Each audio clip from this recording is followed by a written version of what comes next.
Renungan Pagi Maranatha oleh Ellen G. White, 13 Februari 2026. Mari kita berdoa. Bapa kami yang di sorga, Allah pencipta langit dan bumi, laut dan segala isinya, Allah yang maha besar, maha kuasa, sumber segalanya, yang kami sembah selalu melalui anak-Mu yang tunggal, Yesus Kristus. Terpujilah Yesus, anak Allah yang maha tinggi, yang adalah anak domba Allah yang menghapus dosa dunia ini. Pada pagi hari ini kami bersyukur boleh bangun dan berbakti, dan sebagaimana membaca dan mendengarkan nasihat firman-Mu, kiranya ini menjadi pertobatan bagi kami semua, agar mencabut setiap benih keraguan oleh kuasa Roh-Nya Yesus. Beserta kami sepanjang perbaktian ini, kehendak-Mu yang jadi.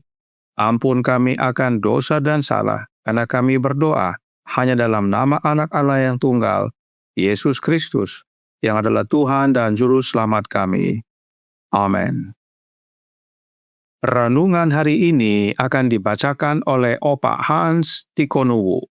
Kepada Opa Hans, kami persilahkan. Selamat pagi. Bacaan Renungan Pagi 13 Februari 2026. Judulnya, Cabutlah setiap benih keraguan. Ayat inti, sebab itu janganlah kamu melepaskan kepercayaanmu, karena besar upah yang menantinya. Sebab kamu memerlukan ketekunan, supaya sesudah kamu melakukan kehendak Allah, kamu memperoleh apa yang dijanjikan itu. Tetapi kita bukanlah orang-orang yang mengundurkan diri dan binasa, tetapi orang-orang yang percaya dan yang beroleh hidup. Ibrani 10 ayat 35 sampai 39. Aku melihat bahwa kita sekarang berada dalam masa penggoncangan. Setan bekerja dengan segala kuasanya untuk merebut jiwa dari tangan Kristus dan membuat mereka menginjak-injak anak Allah. Tabiat sedang dibentuk. Malaikat Allah sedang menimbang nilai moral. Allah sedang menguji dan membuktikan umatnya. Kata-kata ini disampaikan kepadaku oleh malaikat. Waspadalah, hai saudara-saudara, supaya di antara kamu jangan terdapat seorang yang hatinya jahat dan yang tidak percaya, oleh karena ia murtad dari Allah yang hidup. Tetapi nasihatilah seorang akan yang lain setiap hari, selama masih dapat dikatakan hari ini, supaya jangan ada di antara kamu yang menjadi tegar hatinya karena tipu daya dosa. Karena kita telah beroleh bagian di dalam Kristus, asal saja kita teguh berpegang sampai kepada akhirnya pada keyakinan yang semula. Ibrani 3 ayat 12 sampai 14. Allah tidak berkenan bila ada umatnya yang telah mengalami kuasa kasih karunia-Nya, tetapi masih membicarakan keraguan mereka, sehingga menjadikan diri mereka saluran bagi setan untuk menyalurkan bisikannya kepada pikiran orang lain. Benih ketidakpercayaan dan kejahatan yang tabur tidak mudah dicabut. Setan memeliharanya setiap saat, dan benih itu tumbuh serta menjadi kuat. Benih yang baik yang ditabur harus dipelihara, disiram, dan dirawat dengan penuh kasih. Karena setiap pengaruh beracun dilemparkan untuk menghambat pertumbuhannya dan membuatnya mati.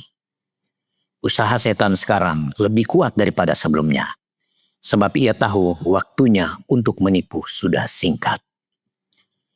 Umat Allah akan ditampi seperti gandum diayak dalam penampian, sampai semua sekan terpisah dari butirnya yang murni.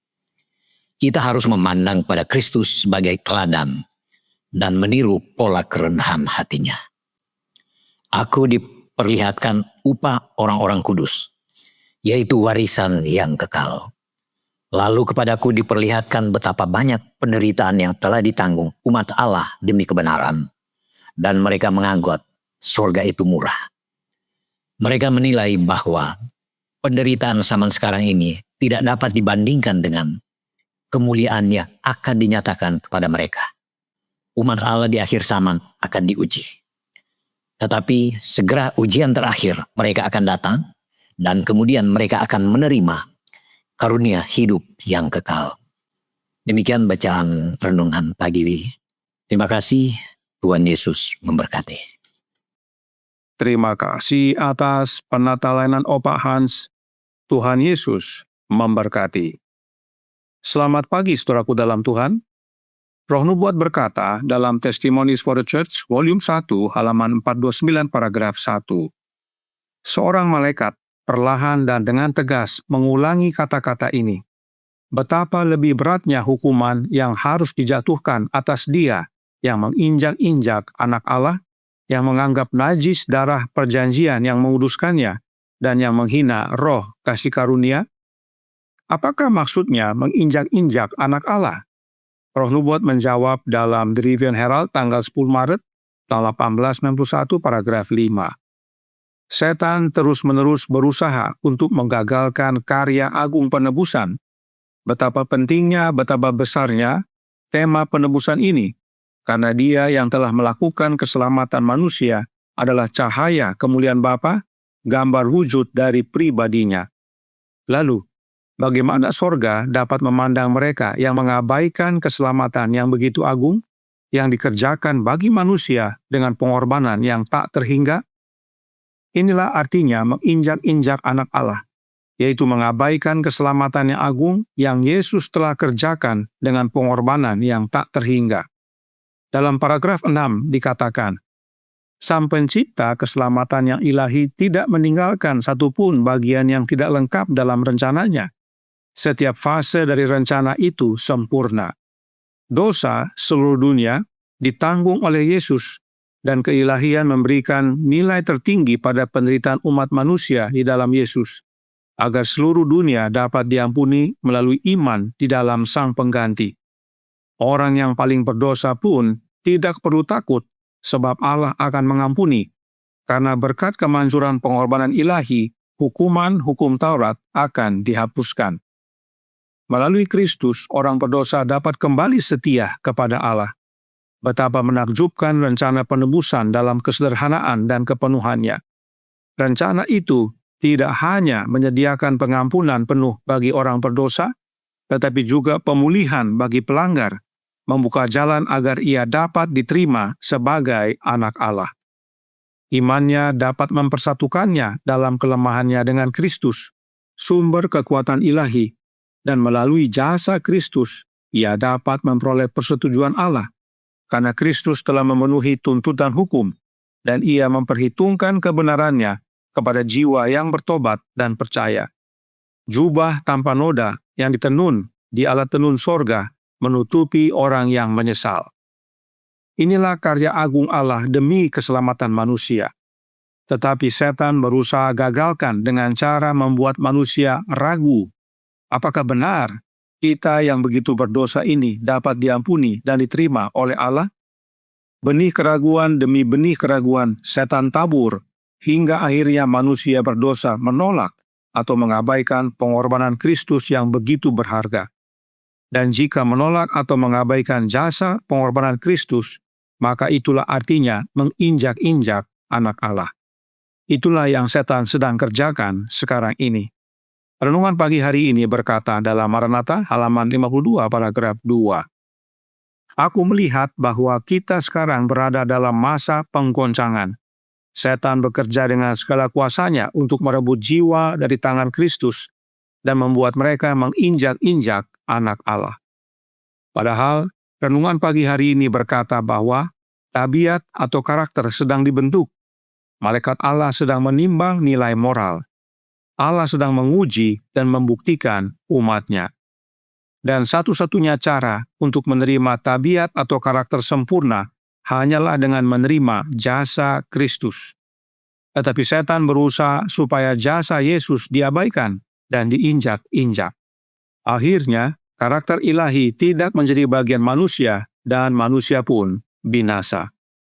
Nah, yang bahaya adalah Maranatha halaman 52 paragraf 4 berkata, Allah tidak berkenan bila ada umat-Nya yang telah mengalami kuasa kasih karunia-Nya, tetapi masih membicarakan keraguan mereka, sehingga menjadikan diri mereka saluran bagi setan untuk menyalurkan bisikannya kepada pikiran orang lain. Benih ketidakpercayaan dan kejahatan yang ditabur tidak mudah dicabut. Setan memeliharanya setiap saat, dan benih itu tumbuh serta menjadi kuat. Kasih karunia Allah itu adalah karunia Roh-Nya yang kudus.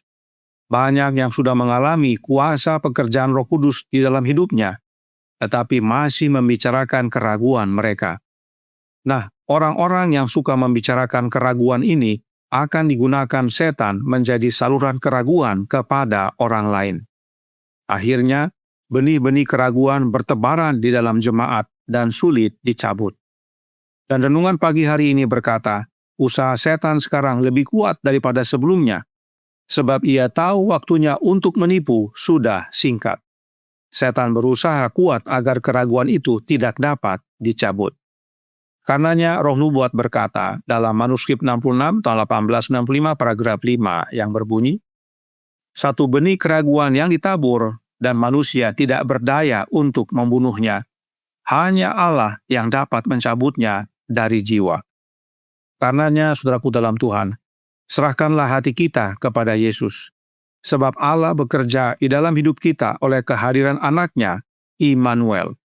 Hanya Yesus yang dapat mencabut benih keraguan dari dalam jiwa kita dan membersihkannya. Umat Allah di akhir zaman sedang diuji, tetapi segera ujian terakhir mereka akan datang, dan kemudian mereka akan menerima karunia hidup yang kekal. Karenanya, pandanglah pada Yesus dan terima Roh-Nya. Tuhan memberkati, saya bawa dalam nama Yesus. Amin. Mari kita berdoa. Bapa kami yang di sorga, Allah pencipta langit dan bumi, laut dan segala isinya, Allah yang maha besar, maha kuasa, sumber segalanya, yang kami sembah selalu melalui anak-Mu yang tunggal, Yesus Kristus. Terima kasih atas nasihat penting pada pagi hari ini, bahwa bila mana kami mengabaikan dan bahkan menolak jasa pengorbanan Kristus bagi kami, karya agung penyelamatan Allah yang telah dikaruniakan kepada kami, maka itu sama dengan menginjak-injak anak Allah, sama dengan menolak kasih karunia Allah yang Kau telah karuniakan bagi kami semua. Oleh sebab itu ya Tuhan, kiranya melalui pekabaran renungan pagi hari ini, kami semua bertobat. Dan untuk itu kami perlu kuasa Roh-Nya Kristus bekerja dalam hidup kami. Karuniakanlah ya Bapa, dan biarlah kami semua yang percaya membuka, sehingga Yesus boleh masuk dalam hati kami, mencabut semua benih keraguan dari dalam hati dan jiwa kami, sehingga kami menjadi umat-umat-Mu yang berdiri teguh apapun yang terjadi, dan menjadi saluran pekabaran kebenaran bagi banyak orang, dan mereka pun dapat kembali kepadamu, sebab pengampunan masih tersedia, dan keselamatan masih terbuka. Beserta kami sepanjang hari ini kehendak-Mu yang jadi, ampun kami akan dosa dan salah, karena kami berdoa hanya dalam nama anak Allah yang tunggal, Yesus Kristus, yang adalah Tuhan dan Juru Selamat kami. Amin.